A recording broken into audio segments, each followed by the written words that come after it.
Welcome back to iGen Politics. This is a podcast that makes politics engaging and relevant for all generations. This is Victor Shi. I'm currently a sophomore at UCLA, was elected as the youngest delegate for Joe Biden, and also co-host this podcast. I'm Jill Wine-Banks, and I am the wearer of Jill's pins. And today, for our very special guest, David Cay Johnston, I'm wearing a pin that refers to taxes, mostly unpaid, particularly real estate taxes. I'm also the author of The Watergate Girl and co-host of this and hashtag Sisters-in-Law podcasts and an MSNBC legal analyst. Throughout Trump's tenure, the public saw a display of blatant wrongdoings, from the mishandling of the COVID-19 pandemic to attacking the press, payoffs to women, emoluments and Hatch Act violations, and so much more. There were even settlements for his lifelong habit of grifting, a habit that lurked beneath the surface of his entire tenure, where $1.7 billion flowed into his bank account during his 4 years as president. What allowed that to happen? Official business with foreign governments was conducted at his hotel in Washington, D.C. What allowed that to happen? Our guest today will share answers to these questions today. Our guest is none other than David Cay Johnston, the author of the brand new book, The Big Cheat: How Donald Trump Fleeced America and Enriched Himself and His Family. This book takes readers on a guided tour of how money flowed in and out of Trump's hundreds of enterprises, showing how his family and courtiers used his presidency to enrich themselves and put national security at risk. David is a Pulitzer Prize-winning investigative reporter and best-selling author of two previous books, The Making of Donald Trump and It's Even Worse Than You Think. He has lectured on a large range of subjects from economics and journalism to tax policy on every continent except Antarctica. He is the former president of Investigative Reporters and Editors and a frequent guest on many cable channels, MSNBC included, plus CNN, BBC, ABC World News Tonight, Democracy Now!, and NPR's Morning Edition. He was a consultant for the Netflix series House of Cards. Thank you for joining us today, David. We are very grateful. Well, thank you for having me on, both you and Victor. Of course. So you covered Donald Trump and his finances as much and as long as anyone. During your time doing so, you've also written articles and numerous books, yet there's even more to report in The Big Cheat. What was your goal with this book? Was it intended to be a warning to America? Yes, very much it was intended to be a warning, and that's why the end of the book has a lot of solutions about the problems we have. During Trump's administration, there were lots of stories, some of them broken by me at dcreport.org, the news service my friends and I founded, but the Washington Post, the Wall Street Journal, the New York Times, elsewhere. And unless you read all those news services, as I do, you wouldn't know of many of these events. So basically what you ended up with was a big pile of loose threads. And what I did was pull together those threads that I thought could be woven into a very useful narrative to explain to people, here's how they were trying to, in the modern argot, monetize the presidency. Here's how they ran roughshod over well-established rules, in some cases that go back to 1808, and thumbed their nose at the rule of law to make money, because that is what the Trump-Kushner families are about. They don't believe the rules apply to them. They believe they're special. And in the Trump household, at least, the rule was, so long as you got money, you won. You just make sure you don't get yourself indicted. And Donald is the master at running out grand juries. He outran the clock on 4 of them when he was in his 30s. And throughout his administration, I show in the book, the bureaucracy just went along. They went to farcical lengths to not do what the law clearly said they were obligated to do. Of course, we don't think of bureaucrats as being particularly courageous people, so I don't know why we would be surprised at that. But the damage was enormous, and it shows the need for some fundamental changes in the law. So I'd love to ask you about a term that's often used to describe Donald Trump and appears throughout your book, and that's grifter. Talk to us about what that term means and broadly how that term applies to Donald Trump, both during his term in office and for his entire life, basically. Right. Well, Donald Trump is the third generation head of a 4-generation white-collar crime family. So these are not people who break your leg, they don't sell drugs, but they cheat through promises that aren't fulfilled, by refusals to pay, and with contracts. And this family's crimes start back in the late 1800s when his grandfather Friedrich came to America to escape the draft in Germany and began basically running whorehouses in Washington State and Yukon Territory. He even built a hotel on land he didn't own, but it wasn't a hotel for sleeping. His father, Fred, ripped off the taxpayers for about $40 million in today's money, building subsidized housing for those GIs and sailors not killed in World War II. And when President Eisenhower, who had the terrible duty of sending all those men to their deaths on the beaches of Normandy, heard about this, he threw a fit in the White House. And Donald came along, same practices. And his father had as his business partner a man named Willie Tomasello, who was a front or an associate of the Genovese and Gambino organized crime families, mafia families. And Donald, his whole life, has been conning people. A grifter is essentially a con artist. I'm going to sell you this condo, except I don't own that condo. The farcical example is I've got a bridge to sell you in Brooklyn. And that's how Donald's operated his whole life. And he really does believe that, he is special. I mean, he has been saying I've known him since 1988, longer than any other serious journalist covering him, that he should be president. No one else can be president. There's no one else who's competent and qualified. And when I reported that before the election, there were some other journalists who thought I was sort of out there. I don't think anybody questions now that Donald believes that he should be president for life, and to heck with our Constitution.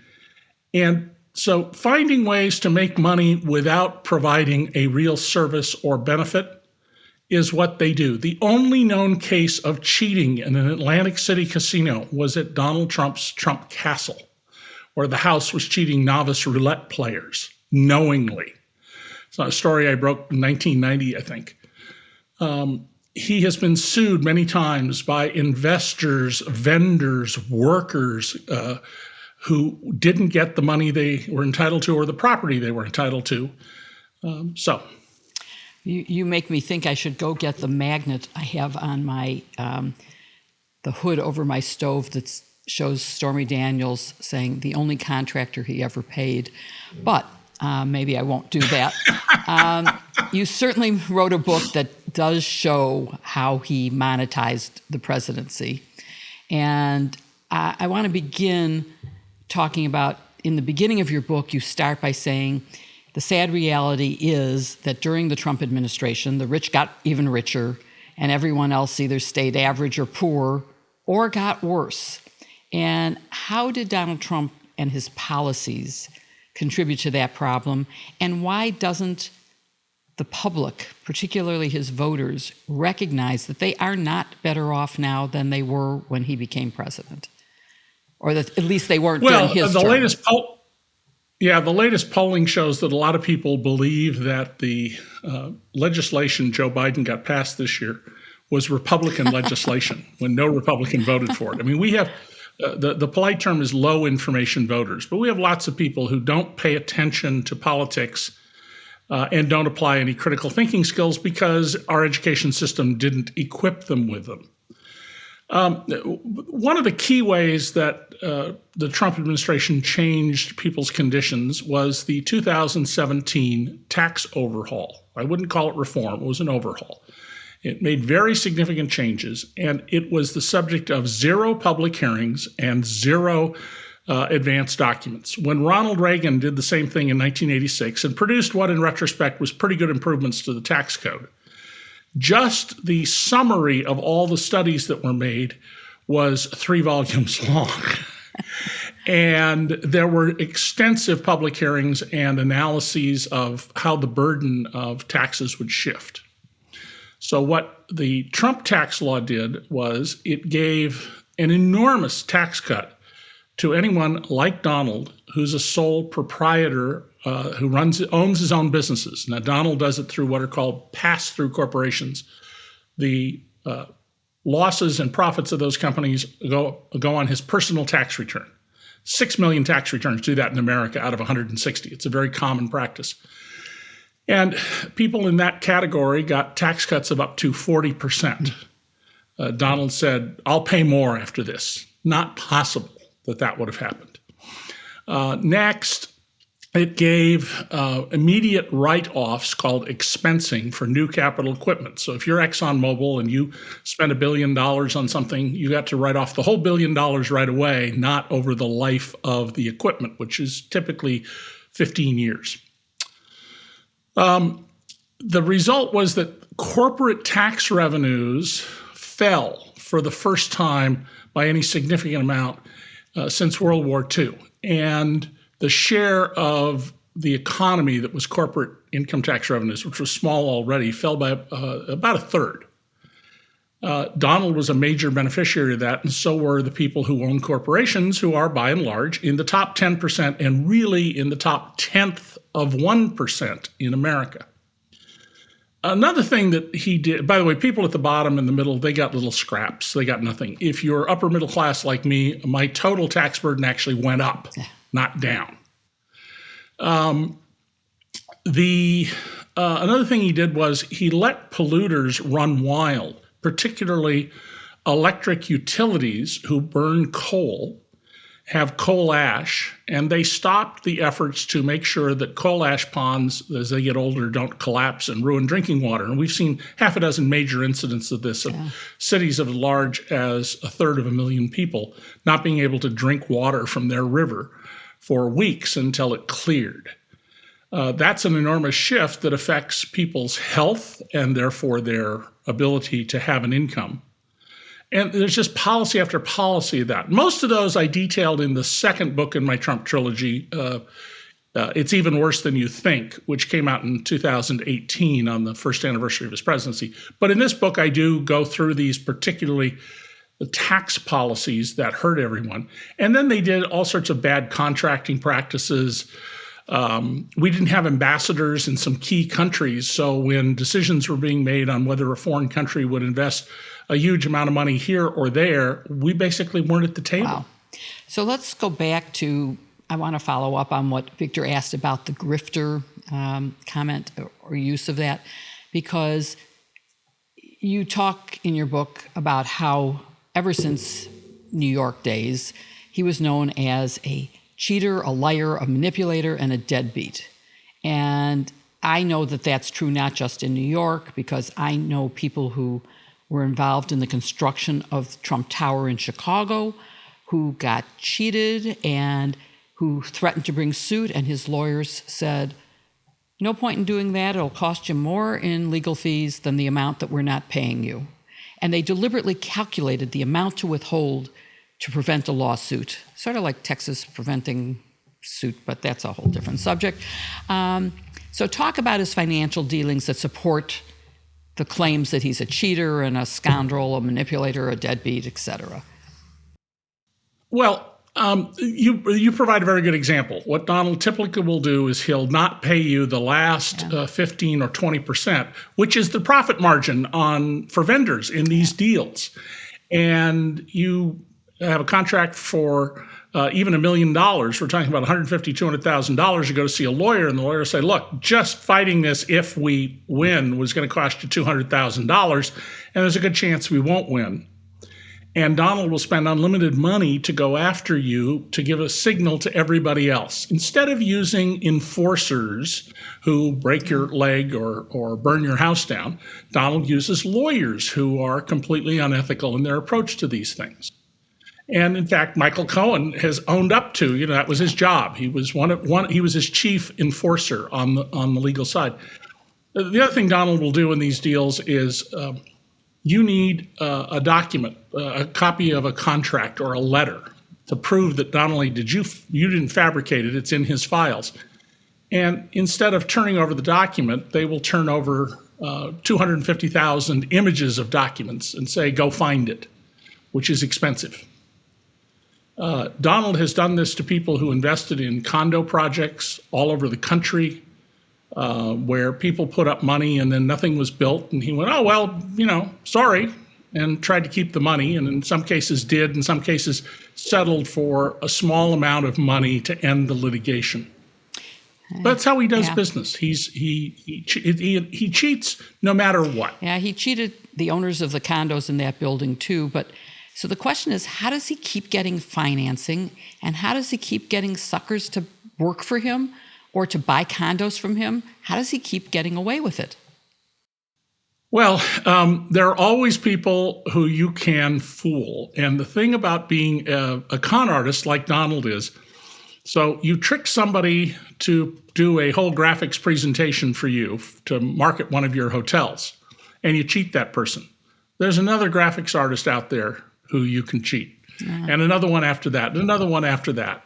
And until he became president, it was easy to just, that's why the book, The Art of the Deal, basically talks about this serial moving along. And that's what grifters do. I've written stories about people who ran cons in their 20s, and they didn't run them, they were the junior people. And my stories focused on the people in their 40s who were running them, but I put their names in the record. Years later, I wrote about the junior people. Now they've been promoted. And I've interviewed FBI agents who tell me there's literally a career ladder out there for con artists. Oh, God. And we have very weak white-collar laws in America.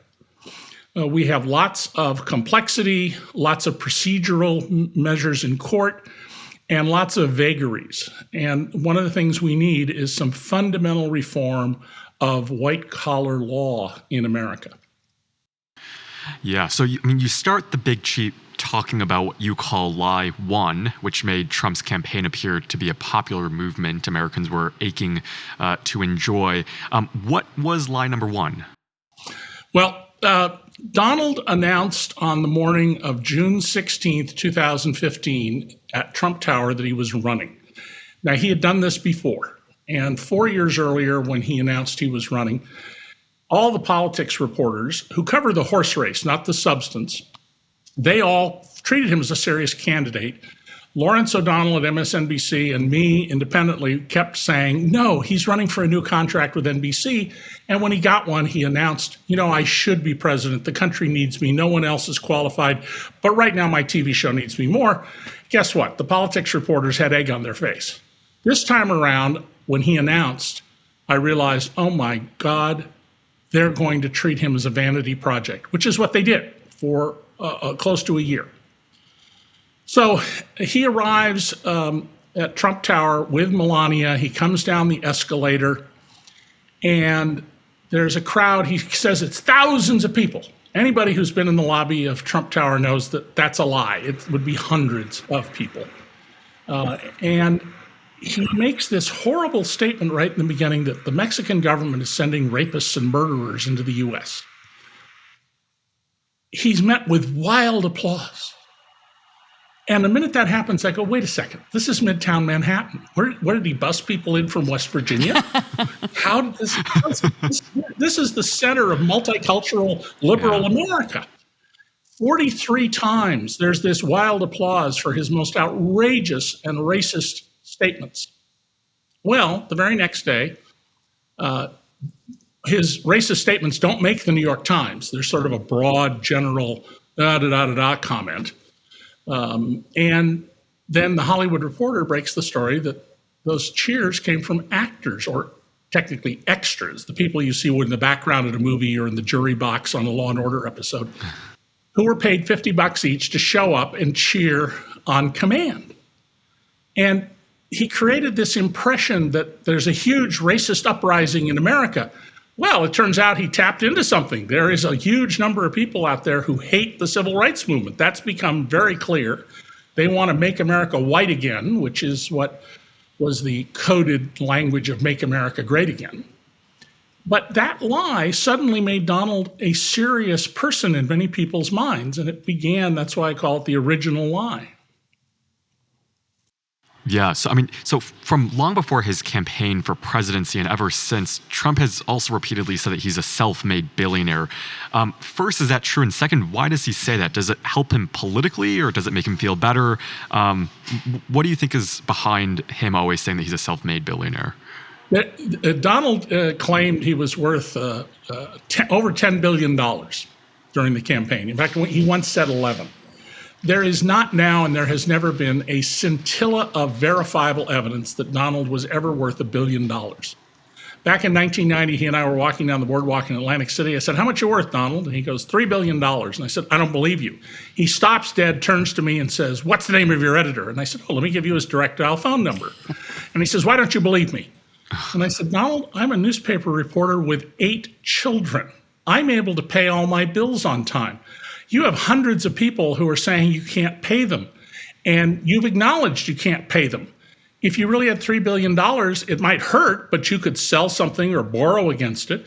So, no, I don't believe you." Well, later that day, he was in New York. He flew back in his helicopter, and he told a TV reporter he was worth $5 billion. He just makes this stuff up.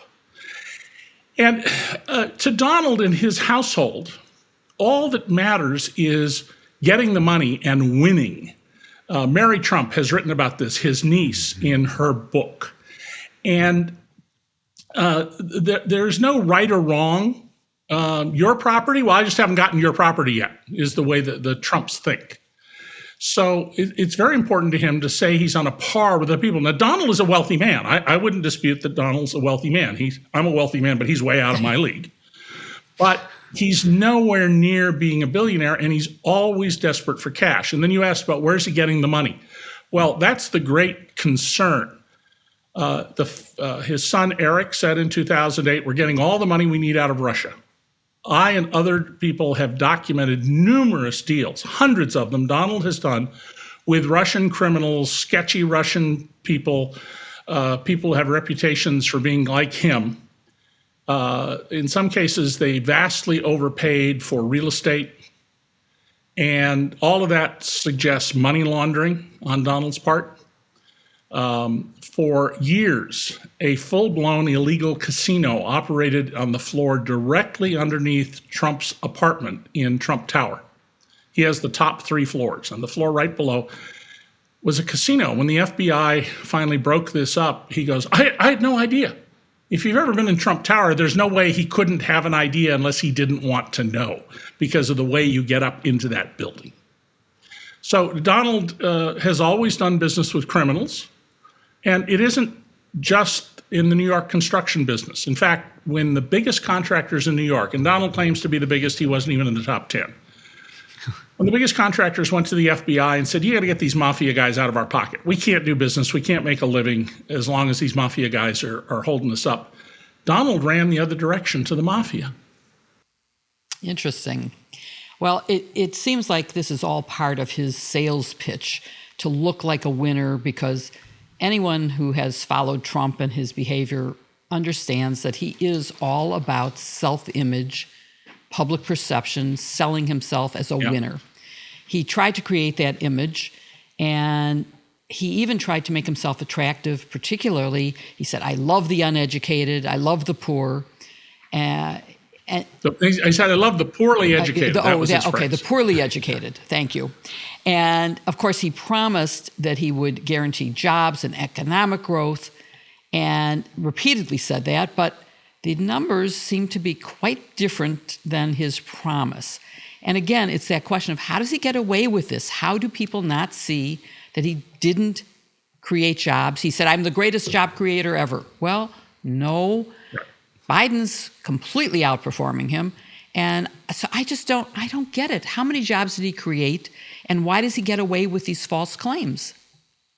So here's what's important to keep in mind. Most Americans don't have advanced degrees, as people who are probably listening to this podcast do. They don't pay a lot of attention to politics, and they especially don't pay attention to governance, which is what we focus on in DC Report. What politicians do rather than what they say. They pay a lot more attention to football, baseball, hockey, They're not dumb, because all you have to do is sit in a blue-collar bar and listen to an argument over how an umpire called a baseball call, and you'll discover, boy, do these people know the rules of the game. So Donald just asserts things, and whenever anybody challenges him, he attacks the person who makes the assertion, and he muddies the waters. Under Donald, the economy hit 3% his first year, and then it slipped down a little bit in 2018 and a little more in 2019. And of course, then after the pandemic, it went negative. The first president to leave office since Herbert Hoover with fewer jobs at the end of his term than at the start. He averaged over the pre-pandemic period, let's exclude the pandemic, okay? Before the pandemic, he averaged 187,000 jobs a month. Biden is averaging more than 600,000 jobs a month. And that number would be much higher, but for the fact that state and local governments have been cutting jobs. A lot of them teachers who don't want to risk COVID, so they've taken early retirement. And so Donald promised 6% economic growth. The best he ever got for a year was 3%, which is a little below the average of his lifetime. He was born in 1946, so more than 70 years. But how many people pay attention to the gross domestic product? How many people can define gross domestic product or understand these concepts? They don't. I know, but David, my point is, I have a high degree of respect for people who have only a high school diploma. They have common sense, and I don't get how they don't see in their daily lives that they were worse off during Trump than ever before, that he didn't care about them.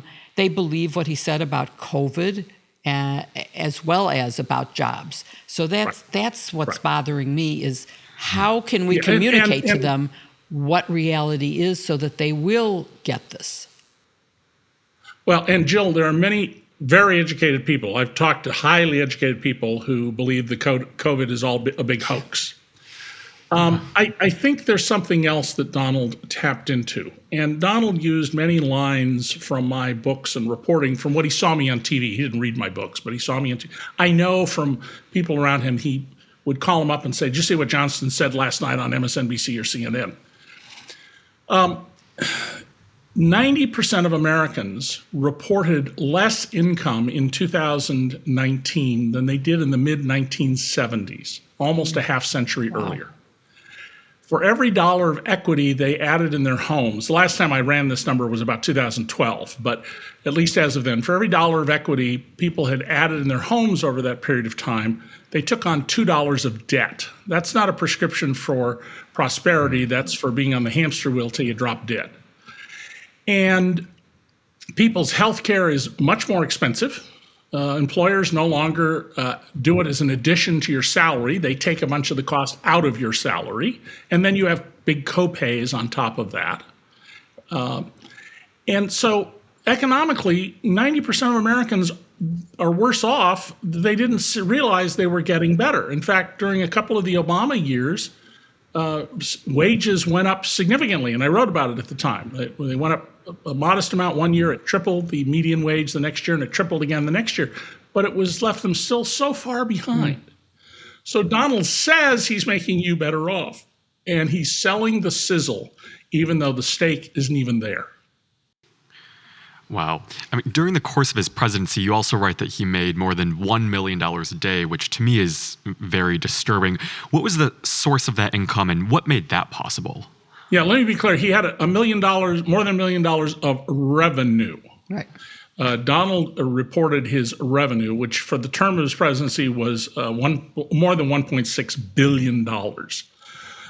So this was money paid to his businesses. And when Donald was on his way to the White House, roughly an hour after he took the oath of office, on the first day of his entire life of any public service of any kind, he stopped the motorcade. And all the TV networks showed the family got out. They took a 2-minute turn on the pavement. But not one of them pointed out he did it in front of the Trump Hotel, which was leased from the federal government, the old office building that was originally built 140 years ago under the supervision of one of the most corrupt politicians in American history, Leland Stanford, as in Stanford University. Ooh. But if you were a favor seeker, if you're a foreign diplomat, you understood immediately the signal was, you want something from Donald Trump, you will pay tribute. And suddenly his hotel is full. The restaurant and bar are taking money in at the rate of $25 million a year, which is just phenomenal for a restaurant, particularly in a hotel, off the chart phenomenal. The Saudis make a big show taking out 2 rooms at rack rate. You know, you go check into a hotel, it says $99, you paid $99, you look on the little rack in the door when it closes and it says the top price is $512. Well, that's what Donald was doing. The American president of T-Mobile, the mobile telephone company that wanted to take over Sprint, made a big show of going there repeatedly, having executives go there, and Donald did him a $26 billion favor. So throughout the administration, people were expected, if they wanted favors, to spend money with him. They might do it at the Doral, his resort and golf course right by the Miami airport. The predatory lenders moved their meeting there. The Kuwaiti government, and I think of Kuwait not so much as a country, but a business that owns a lot of oil-rich real estate. They hold an annual Freedom Day celebration to thank us for throwing Saddam Hussein out of their country 3 decades ago. They moved it to his hotel. Everybody got the message. Pay tribute or don't expect a favor from Donald Trump. What laws do you think should be made to ensure that that doesn't happen ever again? I mean, Congressman Schiff passed the Protect Democracy Act last week. Is there anything else that you think should be done to prevent this?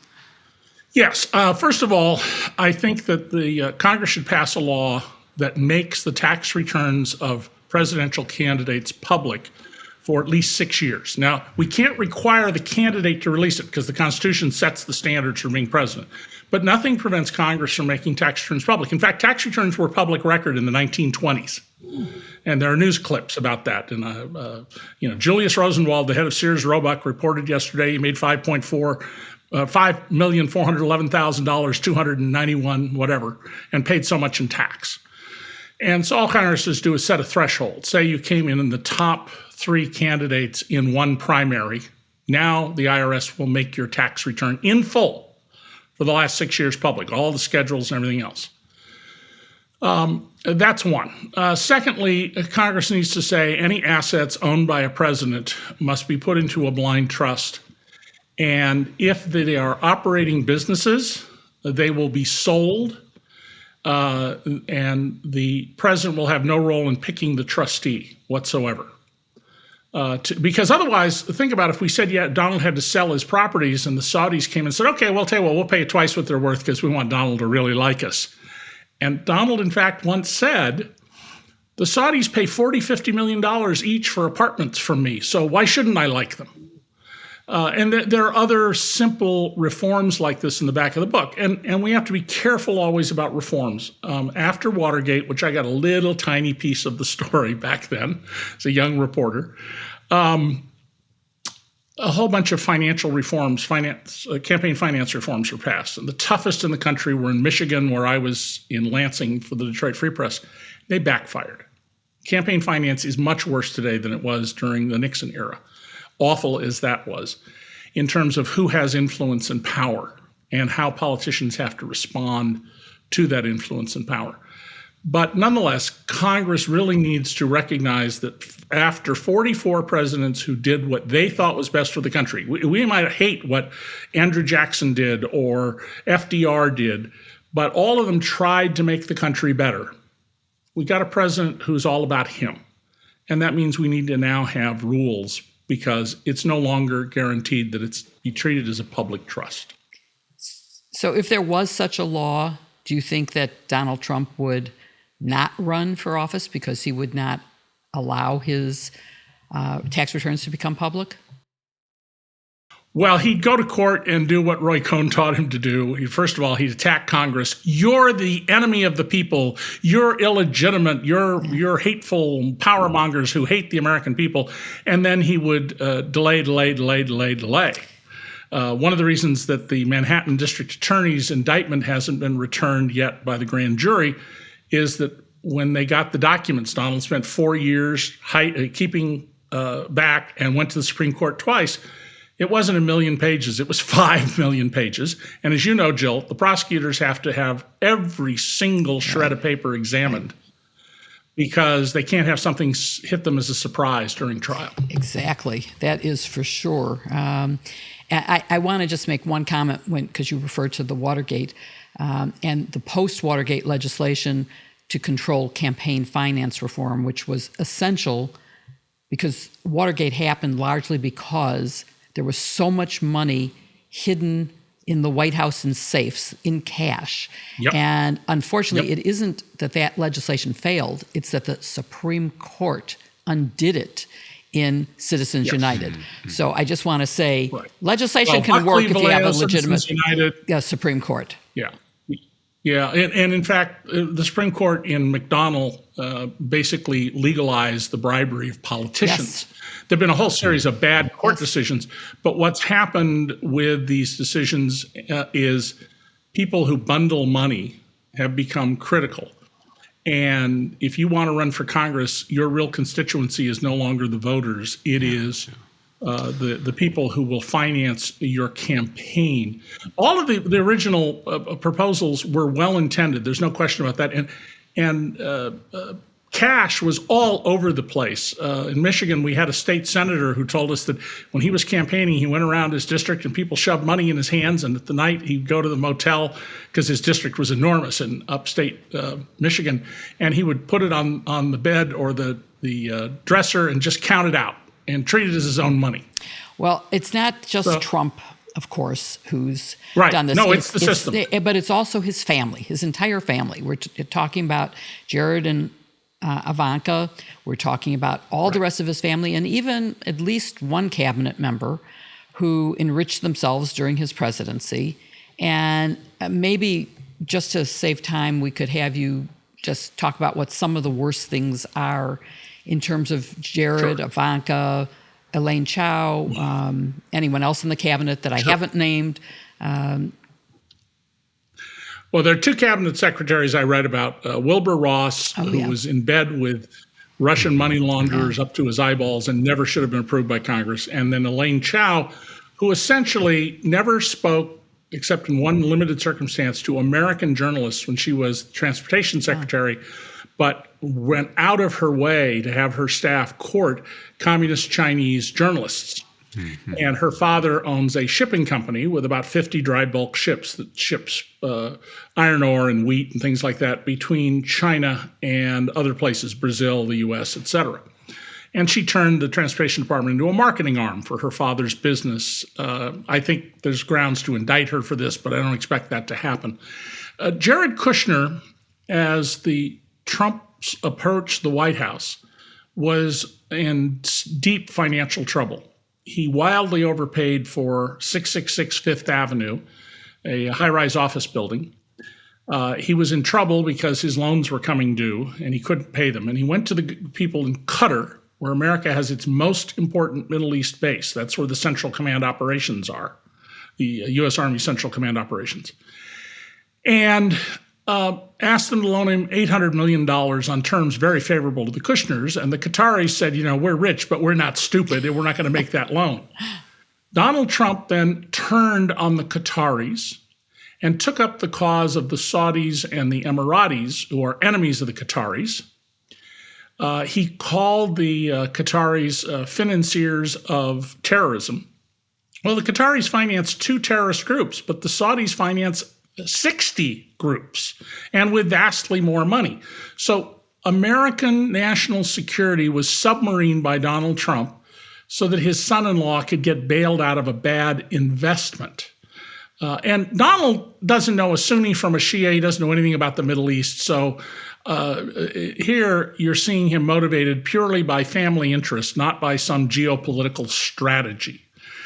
The Kushners then got 18 sweetheart guaranteed loans from the federal government. The guarantees are from the federal government.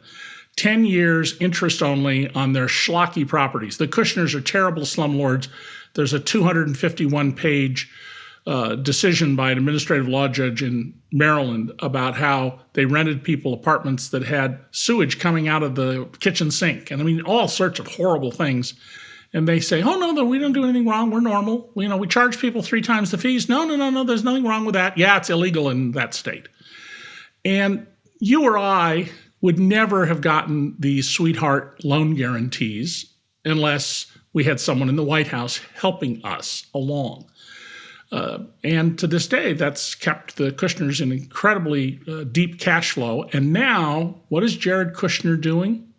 He's going to the Saudis and the Emiratis and raising money for him to manage. Billions of dollars for him to manage is his new business after he's done them a favor by attacking our interests in Qatar.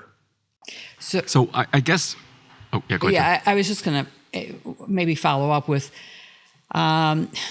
what laws or solutions are there to this? Are there something, you've mentioned one, but you have a number at the end of your book. Let's just maybe list some of them before we run out of time. Well, the Emoluments Clause was put into our Constitution to make sure that neither a state government nor a foreign power could influence the president financially. And the framers of our Constitution understood well their history. They knew that there were English kings who were secretly on the payroll of the French on the promise that they would restore Catholicism as the official religion in England, for example. When a gift was made to our ambassador to France, Benjamin Franklin, of a jeweled snuff box, tobacco snuff, it became a huge scandal about whether he could receive this or it was corrupting. When the courts were presented with Emoluments Clause cases, the judges all basically ran away from them as fast as they could. They didn't do their duty and say, we're going to litigate these issues and bring them out. And when Trump left office, the Supreme Court's position became, it's moot. And that's always been the court's position. If something is over, it's moot. They're not going to waste their time with it. They're not there to opine when there isn't an active case. So one of the most important things is we need to actually deal with the Emoluments Clause, and Congress needs to pass some legislation indicating the intent of Congress about that. Secondly, I think we need to codify that certain things are inherently high crimes and misdemeanors under the Constitution. The language high crimes and misdemeanors for impeaching a president was put there as a sort of kitchen sink catch-all. During Watergate, I forget who said, when asked, what is it? It's whatever Congress says it is. And so having a financial entanglement with a foreign government when your president or anyone in your family is on the payroll of the federal government or working in the White House, that should be grounds for removal from office. So some definition of that.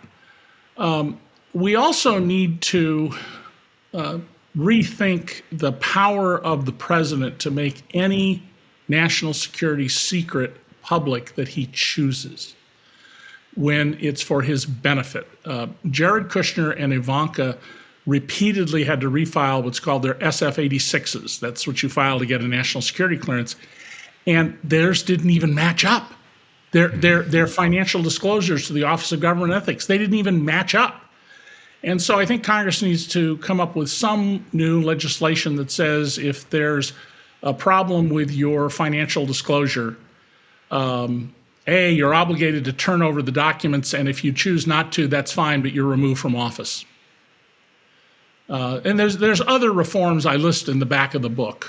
But frankly, I don't recall all of them. Well, I think I'm going to encourage all of our listeners and viewers to get the book and look at the solutions, and also to look at what the House just passed, Adam Schiff's law called Protecting Our Democracy, which does codify norms, things that we never thought a president would do, so they didn't have to be laws. And the Emoluments Clause doesn't have any teeth, as you're pointing out. We need a law that says, if you do the following, there is a penalty, and spells it out, makes it a crime, or makes it a financial penalty. Whatever the law should be, it needs to be something that's enforceable. And I want us to move ahead to the January 6th insurrection, and I know Victor has some starting questions on that. Yeah, I mean, so one of the most disturbing parts of your book is what happened in his 2020 election and leading up to the January 6th insurrection. You described how he raised more than $250 million for the Stop the Steal rally, but most of that money went not for the rally or the frivolous lawsuits, but into Trump's pockets. Can you tell our audience a little bit more about that? Yeah, Donald immediately can't accept the idea that he was voted out.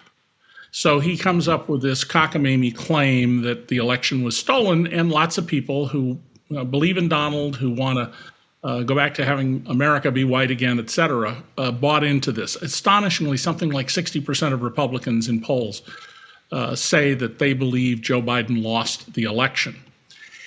And so Donald immediately started raising money. And one of the stories I tell is about a man in hospice care who hears Rush Limbaugh say, Donald needs your help, send money. He's $1,000 a month income. He sends $500 to help Donald stop the steal. Pretty soon, this generous gift turns out to be repeated. They tap his bank account again and again and again and again and again until they take all of his money. He's not unique. Stacy Blatt, the victim in this case, there were thousands of people who had their bank accounts tapped because unless they read the fine print, they didn't know that they'd authorized repeated taking from their account, even if they checked one time only. And you or I would probably be prosecuted by the local DA for that. Here, you might not be able to prove Donald did it, but certainly the people who were involved in the operational level should be prosecuted for it. Again, weak white-collar crime laws. So Donald spent $9 million, he says, on lawyers. And I say he says because he famously declared he wasn't going to pay Rudy Giuliani's legal bills because he wasn't happy with his performance. Surprise, surprise. The rest of the money under our laws, he's pretty much free to spend on himself. And I believe when we get the next report, we're going to see that he's raised somewhere close to $500 million. So I call Donald our beggar-in-chief. That's his occupation now. He begs for money. I get between 4 and 8 emails and texts a day, especially the ones from Don Jr. that say, I spoke with my father last night, and you're the only person of our generous supporters who didn't respond to my email yesterday, and my father asked me to reach out to you personally. There are people dumb enough to believe that, clearly, because they send money. And Donald's going to need money when he is indicted, and he may be indicted in as many as 5 jurisdictions. Any criminal defense lawyer is going to want their money up front unless they think it's worth the publicity value to represent him for free, because he doesn't pay his lawyers. No lawyer is going to think it's worth it. No good lawyer. One would hope not. No good lawyer, yes. No, and lots of competent lawyers, it's very clear they won't represent him because he won't follow legal advice. So the whole Stop the Steal thing is really his newest grift. It sets him up for his new occupation. And if you think about it, it's a perfect thing for Donald. Donald is not a hard worker, despite claims by Ivanka, his daughter, and others. He's a lazy guy. He disappears for long periods of time. He has big mood swings where he just withdraws for a while. And here, all he has to do is pay people to run these campaigns and rake in the money. So maybe he will become a billionaire if he keeps it up at this pace. But if he keeps going, he maybe so. Now, you mentioned the investigations and what could happen. There are 2 key ones pending right now in New York. One is the Attorney General Letitia James, and the other is DA Vance, one is civil and one is criminal. And both of them relate to fraud by Trump, relating to how he reports the value of properties he owns, which is they're not worth much when he has to pay taxes on them, but they're worth an awful lot when he wants them as the collateral for a loan. And now Vance is leaving office at the end of the year, although, of course, his office can continue the case. It's not only his case, it's his office's case. But, any predictions on what's going to happen with those? And you said 5. I've only mentioned 2. Tell me what the other 3 that you think are important are. Well, the others are the Westchester DA, Mimi Right. Rocha, who you and I both know Yes, from of TV, course. who's the former federal prosecutor. She's looking at his property tax valuations for his estate, Seven Springs, and his golf course, the Westchester, New York golf course. The Attorney General of the District of Columbia, who's investigating what happened to all the inaugural money, and one of the stories I tell in the book that I don't think people know is about the effort to get money from Russians and others who can't contribute to this through the side door and not report it. And then there's the Fulton County, Georgia District Attorney. That's essentially the same geography as Atlanta, over the effort to steal the election for Donald in Georgia, with the threat to Brad Raffensperger if he didn't find 11,000 whatever it was votes that Donald needed. In the New York cases, Donald has been noticed for a deposition on January 7th by the Attorney General, who has inherent civil but not criminal authority. She can get criminal authority, but she has civil authority inherently. He is no doubt, or his lawyers are going to say, you're trying to bootstrap a civil case to get testimony to use against me in a criminal case, and that'll probably delay that deposition. The criminal case, and the civil case involves Donald saying, for example, one of his buildings for property tax purposes and insurance for property tax purposes is worth $1.3 million. That's his golf course in Westchester County. But on his presidential forms, he says $50 million under oath. And I've protested my property tax for the house that I'm sitting in now, but it was a function of about 10% difference, and we split the difference on the value. But you can't say 1.3 million and 50 million and not be committing fraud. The Manhattan DA's case is, I believe, not going to be a tax case. There'll be a tax element in it, but it is going to be a New York State RICO case, Article 460, patterned after the federal RICO statute, that will argue that the Trump organization poses as a business, but it's really a criminal enterprise. And this is one of the things I teach. I'm not a lawyer, but I've taught at Syracuse University's law school now since 2008. I lecture all over the world about the law. And it's one of the things we'll be exploring in my class this spring, is these cases against Donald Trump and what they mean more broadly for our whole society. I'm confident he's going to be indicted in Manhattan. Cy Mance hired Mark Pomerantz, a former federal prosecutor who used the federal RICO law very effectively, and then as a defense lawyer, not only fought it effectively, but wrote the legal treatise on it. Hiring him signaled they're serious about indicting Donald Trump. Any idea when? Want to make a prediction on that? I no. I mean, I do not know. They have impaneled a new grand jury. The current grand jury said, okay, we did our duty 3 days a week for whatever long the period the grand jury was. I presume it was 6 months, and impaneled a new one. And that's understandable. Why would you've done your 3 days a week and disrupted your life for a while.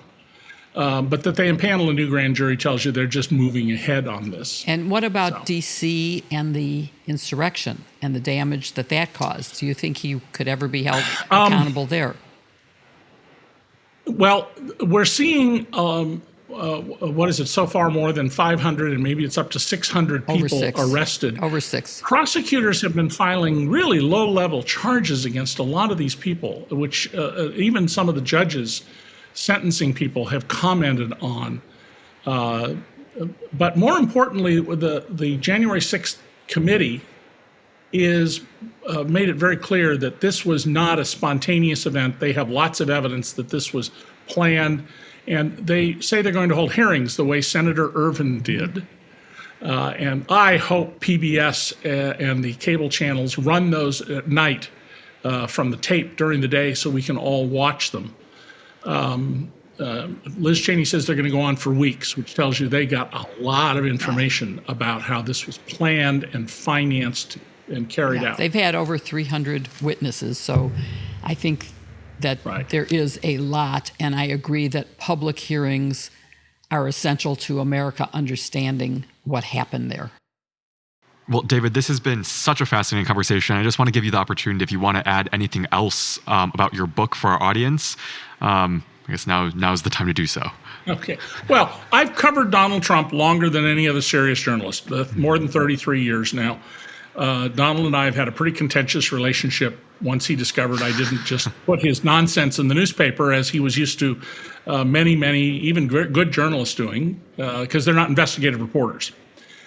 And in this book, this is the end of my trilogy. There was The Making of Donald Trump that told about how he's been tried twice for income tax fraud, which I don't think hardly anybody knew. It was civil, not criminal, but he lost both cases, and his unsavory background. And then there was It's Even Worse Than You Think, which was about what he was doing to the government, and that they were fulfilling the promise that, as Steve Bannon put it, to deconstruct the administrative state. High-level language for, we're going to ruin the federal government. And in this book, what I wanted to do, and I know people have Trump fatigue. Oh my God, do I have to hear more about this man? Yes, unfortunately, if you want to save your liberties and our republic, we're not done. And so there were all these stories that appeared, for a day in Politico and briefly mentioned on CNN. And what I did is pick the ones I thought were really revealing of the character and nature of what they were doing to turn the government into a cash machine for the family, and what they could do if they get back into power, which would be far, far more than they have, and put it into a narrative. And every review that I've had published has been very positive about that, and they all say that there were all sorts of things people didn't know about, they didn't appreciate the significance of them, and that it's an easy read. You don't need to have a degree in economics or law to understand the book. That's been the signature point of all of my books is, if you have a high school diploma, you can read my books.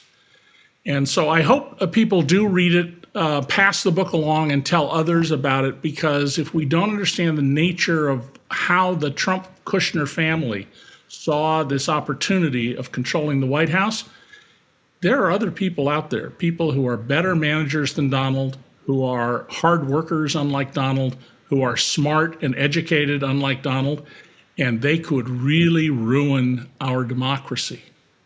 I mean, it is a book that all generations need to read, and a book that all generations can read. So again, The Big Cheat, How Donald Trump Fleeced America and Enriched Himself and His Family. We encourage our audience to buy it and read it. Thank you so much. Thank you. Thank you, David. Thank you for listening or watching to this episode of iGen Politics with David Cay Johnston today. Jill and I learned so much, and we hope you did too. Be sure to tune in next week for another episode of iGen Politics. In the meantime, follow us wherever you get your podcasts, and leave us a 5-star review on Apple Podcasts, and be sure to subscribe on YouTube as well. See you next week.